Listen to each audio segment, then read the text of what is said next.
Students, we have learnt about the classification of resources. Now we will learn about distribution, development, utilization and conservation of resources.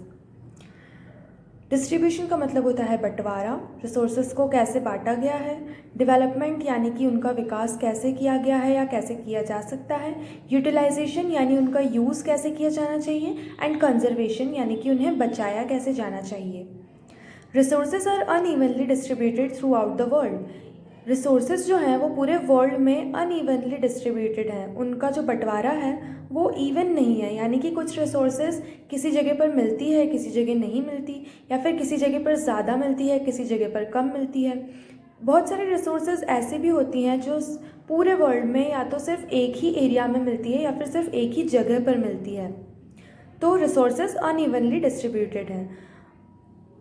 Resources are available in raw form, क्योंकि resources हमें कच्चे form में मिलती है, कच्चे माल के form में मिलती है. तो हमें उन्हें डेवलप करना होता है with the help of technology, ताकि हम उनका अच्छे से यूज़ कर सकें. Resources are limited in supply. Resources की डिमांड ज़्यादा है, ज़रूरत ज़्यादा है, लेकिन उनकी जो सप्लाई है वो हमें जो मिलती हैं वो बहुत सीमित मात्रा में मिलती हैं. बहुत सारी रिसोर्सेज ऐसी हैं जो नॉन रिन्यूएबल है, जिन्हें हम दोबारा यूज़ नहीं कर सकते, सिर्फ एक ही बार यूज़ कर सकते हैं. तो इस बात की ज़रूरत है कि हम रिसोर्स प्लानिंग करें ताकि उनका अच्छे से यूज़ हो, कि किस तरीके से किस चीज़ में यूज़ किए जानी चाहिए रिसोर्सेज. रिसोर्सेज का जो ओवर यूटिलाइजेशन होता है, ज़रूरत से ज़्यादा यूज़ करना, उसकी वजह से एनवायरनमेंट में पॉल्यूशन होता है. नेचुरल रिसोर्सेज का जो डिस्ट्रीब्यूशन होता है वो बहुत सारे फैक्टर्स पर डिपेंड करता है, जैसे कि टेरेन, क्लाइमेट एंड एटीट्यूड. लेकिन ये जो फैक्टर्स हैं उनमें भी अनइवन होने के कारण, पूरे वर्ल्ड में अनइवन होने के कारण हमारे जो रिसोर्सेज हैं वो भी डिफ़र करती हैं. किसी जगह पर किसी मौसम में कुछ ही रिसोर्सेज मिलती हैं, दूसरी जगह पर दूसरी टाइप की रिसोर्सेज मिलती हैं. तो हमें रिसोर्सेज का वेस्टेज अवॉइड करने के लिए सस्टेनेबल डेवलपमेंट को अपनाना चाहिए. सस्टेनेबल डेवलपमेंट का मतलब होता है डेवलपमेंट ऑफ एन एरिया और country without environmental pollution and wastage of resources. यानी कि किसी भी एरिया या फिर कंट्री का डेवलपमेंट, विकास बिना पॉल्यूशन किए और बिना रिसोर्सेज को वेस्ट किए जो डेवलपमेंट होता है उसको सस्टेनेबल डेवलपमेंट कहते हैं. इसकी वजह से नेचुरल एनवायरनमेंट की जो क्वालिटी होती है वो मेंटेन्ड रहती है. सस्टेनेबल डेवलपमेंट के कारण ही गवर्नमेंट जो है वो इंडस्ट्रीज़ या फिर फैक्ट्रीज़ को सिटीज़ के अंदर या फिर रेजिडेंशियल एरियाज़ जहाँ पर लोग रहते हैं वहाँ पर बनाने की परमिशन नहीं देती है, बाहर की साइड बनाने की ऑर्डर देती है. तो सस्टेनेबल डेवलपमेंट का मतलब क्या हुआ? Balance use of resources of present. अभी जो हमारे पास रिसोर्सेज हैं उनका अच्छे से यूज़ करना चाहिए, plus conserve resources for future. आगे जो टाइम आने वाला है उसके लिए भी हमें बचा कर रखनी चाहिए.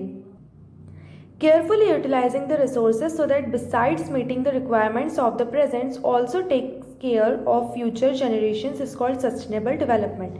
तो सस्टेनेबल डेवलपमेंट का मतलब होता है कि अभी हमारे पास जो रिसोर्सेज हैं प्रेजेंट टाइम में उनको हम केयरफुली यूज़ करें, ताकि फ्यूचर आने वाले टाइम में भी वो रिसोर्सेज हमारे पास बची रहें, ख़त्म ना हो जाए. तो उसे कहते हैं sustainable development. Now principles of sustainable development. Sustainable development के क्या मोटिव्स होते हैं, क्या एम्स होते हैं? Take care of all forms of life. जितने भी लिविंग बींग्स हैं पूरी अर्थ पर उन सभी का ख्याल रखते हुए विकास करना.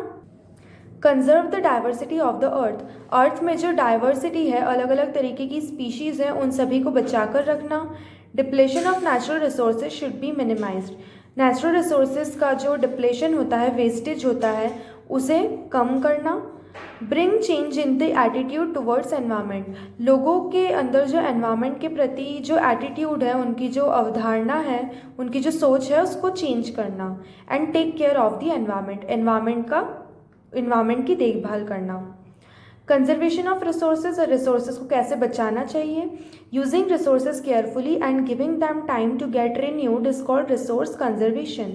तो रिसोर्सेज को केयरफुली यूज़ करना और उनको टाइम देना ताकि वो फिर से दोबारा से नई बन जाए, उसे कहते हैं रिसोर्स कंजर्वेशन. रिसोर्सेज बहुत लिमिटेड होती हैं, सीमित मात्रा में होती है, तो इसीलिए there is a need to conserve them, उन्हें बचाना चाहिए। कंजर्वेशन का मतलब होता है रिसोर्सेज का अच्छी तरह से समझदारी से यूज़ करना और उनका मिसयूज़ या फिर वेस्टेज अवॉइड करना। हमें रिसोर्स क्यों कंजर्व करनी चाहिए? अभी के लिए तो करनी ही चाहिए कि अभी हमारे पास ख़त्म ना हो जाए, और आगे आने वाले फ्यूचर के टाइम के लिए भी हमें रिसोर्सेज को बचा कर रखना चाहिए, क्योंकि इंडिया एक डेवलपिंग कंट्री है, विकसित देश है, विकास हो रहा है, इसीलिए हमें रिसोर्सेज को कंजर्व करने की ज़रूरत है, क्योंकि किसी भी कंट्री का जो विकास होता है, डेवलपमेंट होता है, वो रिसोर्सेज के ऊपर ही डिपेंड होता है। तो अगर हम अभी उनको ज़्यादा से ज़्यादा खर्च करके ख़त्म कर देंगे तो आगे आने वाले टाइम में कुछ विकास हो ही नहीं पाएगा। प्लस हमारे पास इतना पैसा नहीं है कि हम बहुत सारा पैसा खर्च करें कि हम दूसरी कंट्री से रिसोर्सेज को इम्पोर्ट करें, मंगवाएं। तो इसीलिए फ्यूचर डेवलपमेंट के लिए हमें रिसोर्सेज को बचाना चाहिए ताकि हम सेल्फ डिपेंडेंट, आत्मनिर्भर बन पाएँ। We can take following steps for conservation of resources. Resources को बचाने के लिए हम कौन कौन से काम कर सकते हैं? We should use more and more renewable resources as compare to non renewable resources. हमें ज़्यादा से ज़्यादा रिन्यूएबल रिसोर्सेज यूज़ करनी चाहिए, ऐसे रिसोर्सेज जिनको हम बार बार यूज़ कर सकते हैं, दोबारा यूज़ कर सकते हैं।